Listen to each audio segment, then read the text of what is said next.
You can't let 'em see a thug cry. You looking in the thug eyes. It's a funeral, let the doves fly. This is when the thug cry. Assalamualaikum warahmatullahi wabarakatuh. Perkenalkan, nama saya Hendrik Wilayat, NPM 101119168. Saya adalah salah satu mahasiswa dari STIS Tembi Bandung.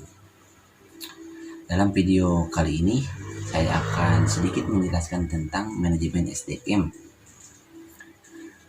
Dan tujuannya dibuat video ini adalah untuk memenuhi tugas UAS dari mata kuliah tersebut. Yang mengharuskan untuk membuat video dengan durasi 20 menit dan dari materi yang kita pahami. Mungkin dalam pertemuan ini yang paling saya pahami itu tentang konflik. Dari pengertian konflik itu yaitu dapat diartikan sebagai ketidaksetujuan antara dua atau lebih anggota organisasi atau kelompok-kelompok dalam organisasi yang timbul karena mereka harus menggunakan sumber daya yang langka secara bersama-sama untuk menjalankan kegiatan bersama-sama, atau karena mereka mempunyai status, tujuan, nilai-nilai, dan tujuan yang berbeda-beda. Anggota-anggota organisasi yang mengalami ketidaksepakatan tersebut biasanya mencoba menjelaskan duduk persoalan yang ada dari pandangan mereka masing-masing. Jenis-jenis konflik ada jenis-jenis konflik ini kalau orang cari dulu ya.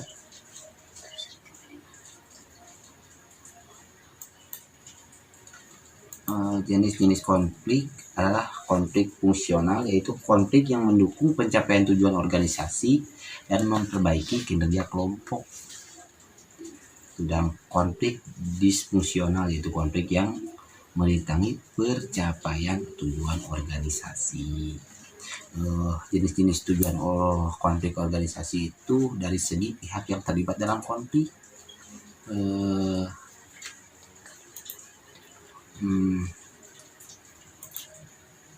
Konflik individu dengan individu. Konflik semacam ini dapat terjadi antara individu pimpinan dengan individu pemimpinan dari berbagai tingkatan individu.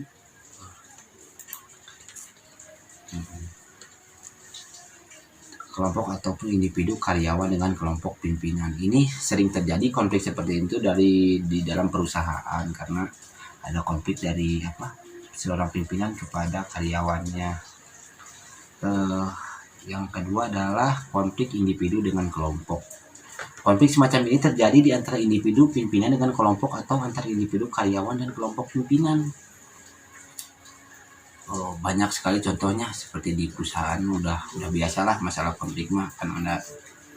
Yang ketiga adalah konflik kelompok dengan kelompok. Nah, ini bisa terjadi antara kelompok pimpinan dengan kelompok karyawan, kelompok pimpinan dengan kelompok pimpinan yang lain dalam berbagai tingkatan, maupun antara kelompok karyawan dan karyawan lain. Dan dari segi dampak yang timbul karena konflik itu, konflik dapat dibedakan menjadi dua, yaitu konflik fungsional yang tadi dan konflik disfungsional. Konflik dikatakan fungsional apabila dampaknya dapat memberikan manfaat atau keuntungan bagi organisasi sebaik. Dan sebaliknya disebut infungsional apabila dampaknya justru merugikan organisasi. Konflik yang dapat menjadi fungsional apabila dikelola dan dikendalikan dengan baik. Contoh konflik fungsional dengan kasus seorang manajer perusahaan yang menghadapi masalah tentang bagaimana mengalokasikan dana untuk meningkatkan penjualan masing-masing jenis produk. Pada saat itu setiap produk lain berada pada satu divisi. Salah satu cara mengalokasikannya mungkin dengan memberikan dana tersebut kepada divisi yang bisa mengelola dana yang efektif dan efisien. Jadi divisi yang kurang produktif tidak bisa memperoleh dana tersebut. Nah, tentu saja di sini timbul konflik tentang mengalokasikan dana, meskipun di pandangan dari pihak divisi yang menerima alokasi dana yang kurang. Konflik ini dipandang infungsional, tetapi dipandang dari perusahaan secara keseluruhan. Konflik ini adalah fungsional karena akan mendorong setiap divisi untuk lebih produktif. Nah, manfaat yang mungkin timbul dari contoh kasus tadi itu adalah para manajer akan menemukan cara yang lebih efisien dalam menggunakan dana. Jadi tidak sembarangan untuk menggunakan dana gitu. Mereka mungkin bisa menemukan cara untuk menghemat biaya ya. Mereka bisa meningkatkan prestasi masing-masing divisi secara keseluruhan sehingga bisa tersedia dana yang lebih besar untuk mereka semua gitu. Jadi ketika si dana itu dibagikan kepada divisi yang lebih efisien dan lebih lebih produktif, maka divisi lain pun akan sama-sama, oh kenapa kita nggak kebagian dana tersebut gitu kan. Jadi akan ada persaingan secara sehat gitu. Nah, meskipun demikian mungkin timbul akibat yang tidak fungsional di mana kerjasama antara kepala divisi itu menjadi rusak karena konflik ini. Nah, setiap konflik baik fungsional maupun infungsional akan menjadi sangat merusak apabila berlangsung terlalu jauh. Tidak selesai-selesai itulah. Apabila konflik menjadi di luar kendali karena mengalami eskalasi, berbagai perilaku mungkin saja timbul. Pihak-pihak yang bertentangan akan saling mencurigai dan bersikap sinis terhadap setiap tindakan pihak lain. Jadi selalu mencurigai divisi lain lah. Jadi saling mencurigai, saling sinis. Jadi kerjasamanya itu agak sedikit kurang. Dan timbulnya kecurigaan, masing-masing kegagalan untuk mencapai hal yang diinginkan akan dicari kambing hitam. Itu akan saling menyalahkan. Dari pihak yang sendiri akan langsung dibela dan dicarikan pembenarannya. Jadi merasa paling benar lah dari setiap konflik itu, merasa dirinya paling benar, bahwa kelompok kita itu yang paling benar. Itu bahkan dengan cara yang emosional dan tidak juga rasional lah. Pada tahapan seperti ini informasi akan ditahan dan diganggu sehingga apa yang sebenarnya terjadi dan mengapa terjadi menjadi tidak diketahui, dan segera bisa muncul usaha untuk menggagalkan kegiatan yang dilakukan oleh pihak lain. Jadi saling menjegal, intinya begitulah. Menurut Rahman, dari berbagai penelitian dan percobaan ternyata ditemukan hasil-hasil yang mirip antara satu dengan yang lain yang timbul akibat adanya konflik, baik konflik yang fungsional maupun konflik yang infungsional. Di antaranya timbulnya kekompakan di antara anggota-anggota kelompok yang mempunyai konflik dengan kelompok yang lain. Nah gitu, jadi setiap ketika kelompok kita ini ada konflik dengan kelompok satu, pasti kekompakan yang ada di kelompok kita akan semakin solid. Gitu. Munculnya para pemimpin dari kelompok yang mengalami konflik, pastilah ada pentolan satu orang dari setiap kelompok yang paling mencolok, pasti ada. Dan juga ada gangguan terhadap persepsi para anggota atau kelompok yang mengalami konflik. Perbedaan antara kelompok yang mengalami konflik nampak lebih besar daripada yang sebenarnya. Nah, sedangkan perbedaan pendapat antara individu dalam masing-masing kelompok tampak lebih kecil daripada sebenarnya. Nah, terpilihnya wakil-wakil yang kuat dari pihak-pihak yang mengalami konflik. Sumber-sumber konflik organisasi itu dan faktor-faktor yang menimbulkan adanya konflik dalam suatu organisasi itu. Yang pertama, berbagai sumber daya yang langka. Karena sumber daya yang dimiliki organisasi terbatas atau langka, maka perlu dialokasikan. Nah, dalam alokasi sumber daya tersebut, suatu kelompok mungkin menerima kurang dari kelompok yang lain. Hal ini dapat menjadi sumber konflik. Jadi ada kecemburuan sosial. Kok departemen kita kebagiannya segini? Gitu kan. Suka ada gitulah. Yang kedua adalah faktor-faktornya perbedaan dalam tujuan. Dalam suatu organisasinya biasanya terdiri dari berbagai macam bagian yang bisa mempunyai tujuan yang berbeda-beda. Perbedaan tujuan dari berbagai bagian ini kalau kurang adanya koordinasi dan dapat menimbulkan adanya konflik. Nah, sebagai contohnya bagian penjualan ya, mungkin ingin meningkatkan volume penjualan dengan memberikan persyaratan-persyaratan pembelian yang lunak seperti kredit dengan bunga rendah misalkannya, jangka waktu yang lebih lama, seleksi calon pembeli yang terlalu ketat dan sebagainya. Nah, upaya ini dilakukan untuk dilakukan oleh bagian penjualan semacam ini teh, semacam ini mungkin akan mengakibatkan peningkatan jumlah piutang dalam tingkat yang cukup tinggi. Nah, apabila hal ini dari pandangan sudut keuangan mungkin tidak akan dikehendaki karena akan memerlukan tambahan yang cukup besar. Nah, itu. Dan yang ketiga mungkin faktornya adalah saling ketergantungan dalam menjalankan pekerjaan. Organisasi merupakan gabungan kan dari berbagai jenis yang saling berinteraksi lah. Akibatnya kegiatan suatu pihak mungkin dapat merugikan pihak lain. Nah, ini. Dan ini merupakan sumber konflik. Sebagai contohnya adalah bagian, mungkin kalau ada yang di ini akademik ya.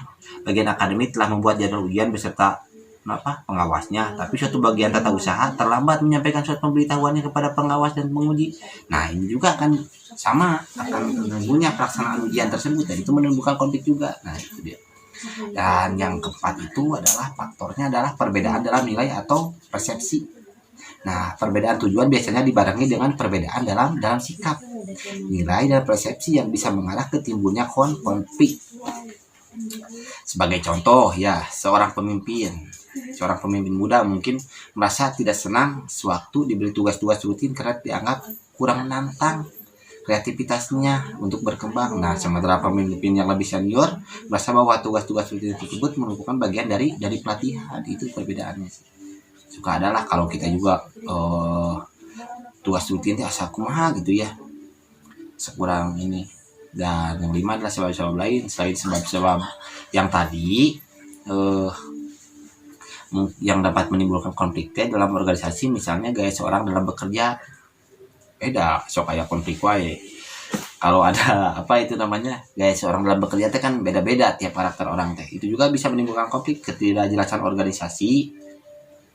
Ini tujuan organisasi teh apa sih? Kan suka berpikir seperti itu. Dan juga masalah miskomunikasi. Nah, itulah yang paling faktor-faktor yang menimbulkan konflik miskomunikasi sih.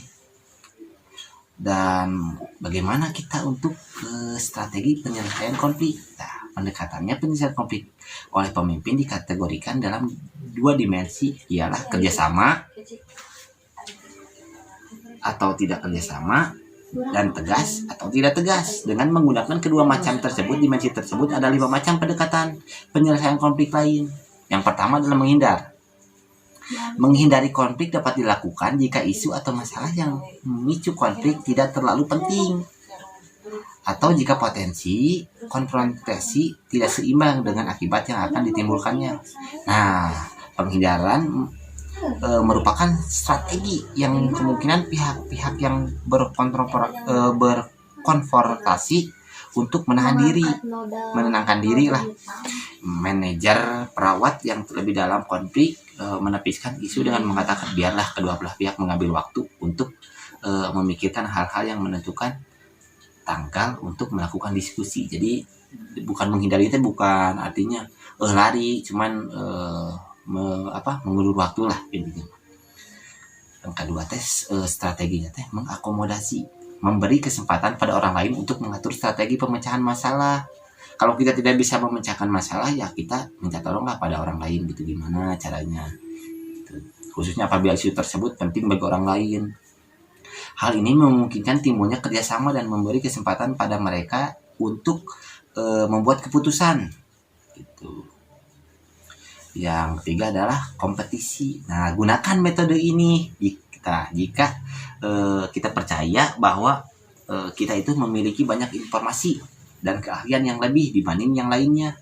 Ketika kita tidak ingin mengkompromikan nilai-nilai gitu. Metode ini bisa memicu konflik, tapi bisa juga merupakan metode yang penting dengan alasan-alasan keamanan. Jadi supaya berkompetisi lah intinya mah. Terus kompromi atau negosiasi, masing-masing diberikan atau menawarkan suatu pada waktu yang bersamaan, saling memberi dan menerima serta meminimalkan kekurangan semua pihak yang dapat menguntungkan semua pihak. Jadi harus negosiasi, kompromi, diskusi lah intinya mah. Apa itu teh ya?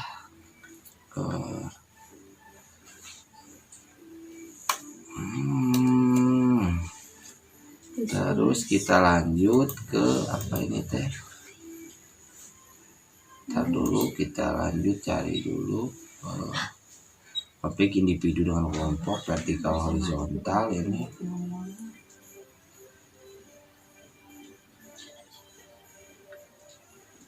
Nah, kerugian dan manfaat konflik. Munculnya masalah tersembunyi ke dalam permukaan, mendorong orang-orang untuk mencari pendekatan yang lebih tepat gagasan, meningkatkan kesadaran diri, informasi jujur dan terbuka, menyempurnakan proses pengambilan keputusan, menyebabkan perubahan dan mengurangi kebosanan. Jadi kalau kita kerja tanpa adanya konflik itu bosan, itu nggak ada tantangan, apalagi seperti kita masih muda ya, masih suka dengan tantangan gitu. Nah, dengan adanya konflik kita bisa belajar untuk menyelesaikannya. Dan proses itu teh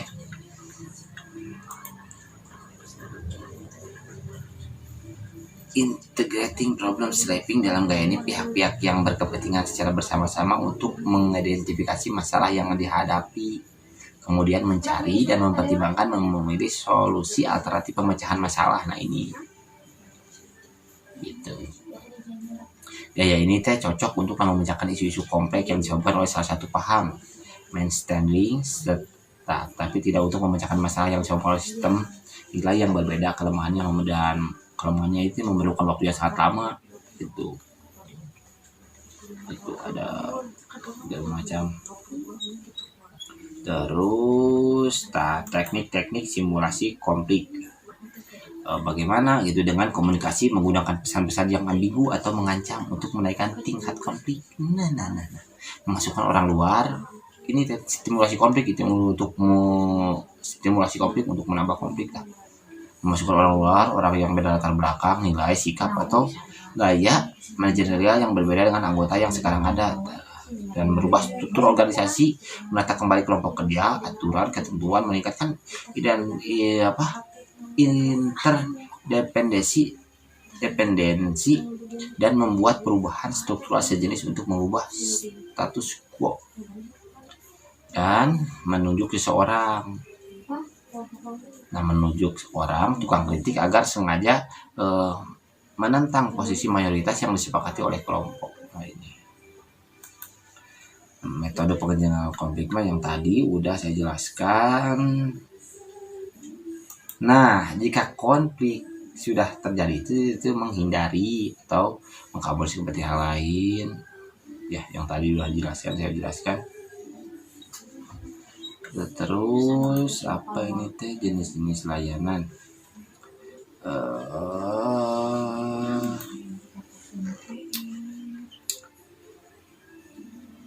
Devisi apalagi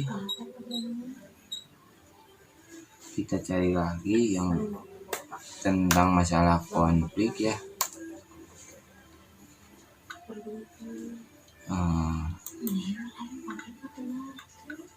Sumber-sumber konflik organisasi tadi udah, kita lanjut ke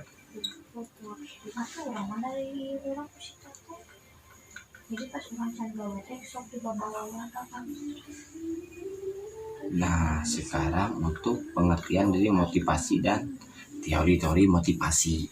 Definisinya adalah menurut Robbins dan Judd 2007 mendefinisikan motivasi sebagai proses yang menjelaskan intensitas, arah dan ketekunan usaha untuk mencapai suatu tujuan. Jadi ketika kita di motivasi gitu kan ketekunan usaha kita itu akan semakin meningkat. Dan menurut Samsudin tahun 2005 memberikan pengertian motivasi sebagai proses mempengaruhi atau mendorong dari luar terhadap seseorang atau kelompok kerja agar mereka mau melaksanakan sesuatu yang telah ditetapkan. Motivasi juga dapat diartikan sebagai dorongan, driving force. Dimaksudkan sebagai desakan yang alami untuk memuaskan dan mempertahankan kehidupan. Dan menurut Mangkunegara tahun 2005 menyatakan motivasi terbentuk dari sikap atau attitude karyawan dalam menghadapi situasi kerja di perusahaan. Motivasi merupakan kondisi atau energi yang menggerakkan diri karyawan yang terarah tujuan untuk mencapai tujuan organisasi perusahaan. Sikap mental karyawan yang pro dan positif terhadap situasi kerja itulah yang memperkuat motivasi kerjanya untuk mencapai kinerja maksimal.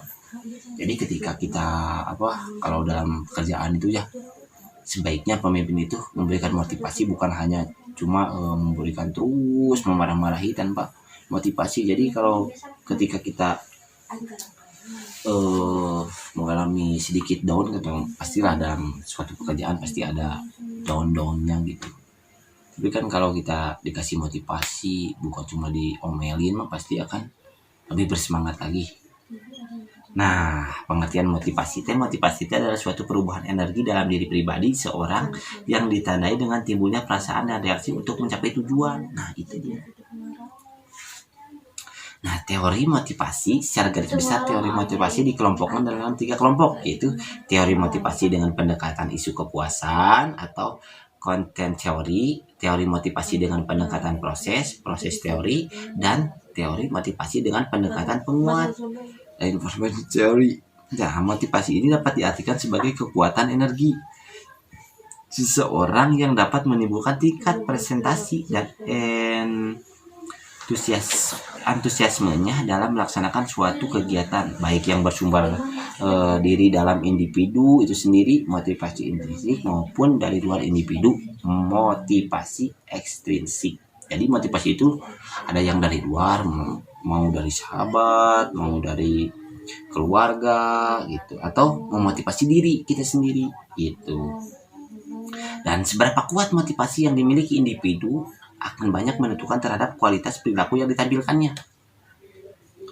Misal ketika kita diberi suatu pekerjaan, ketika dikasih motivasi oleh atasan, ini kamu harus selesai. Nah, pasti dalam diri kita kita harus bisa menyelesaikan. Nah, itu. Nah, terus kajian tentang motivasi telah sejak lama memiliki daya tarik tersendiri bagi kalangan pendidik, manajer, dan peneliti, terutama dikaitkan dengan kepentingan upaya pencapaian kinerja prestasi seseorang. Dalam konteks studi psikolog, Abin Syamsuddin Makmun tahun 2003 mengemukakan bahwa untuk memahami motivasi individu dapat dilihat dari berbagai indikator, yang diantaranya durasi kegiatan, frekuensi kegiatan, persistensi pada kegiatan, ketabahan, keuletan, dan kemampuan dalam menghadapi rintangan dan kesulitan, devosi dan pengorbanan untuk mencapai tujuan, tingkat aspirasi yang hendak dicapai dengan kegiatan yang dilakukan, tingkat kualifikasi prestasi atau produk output yang dicapai dari kegiatan yang dilakukan, arah sikap terhadap saran kegiatan, untuk memahami tentang motivasi dan akan bertemu dengan beberapa teori tentang motivasi. Nah, itu dia. Mungkin itu saja yang dapat saya sampaikan, karena waktunya juga udah malam, ini teh bikin tugas tehnya. Mungkin sekian aja video dari saya, semoga bermanfaat bagi teman-teman dan dapat dipahami lah intinya. Mohon maaf apabila terdapat banyak sekali kesalahan atau keilapan. Saya ucapkan assalamualaikum warahmatullahi wabarakatuh.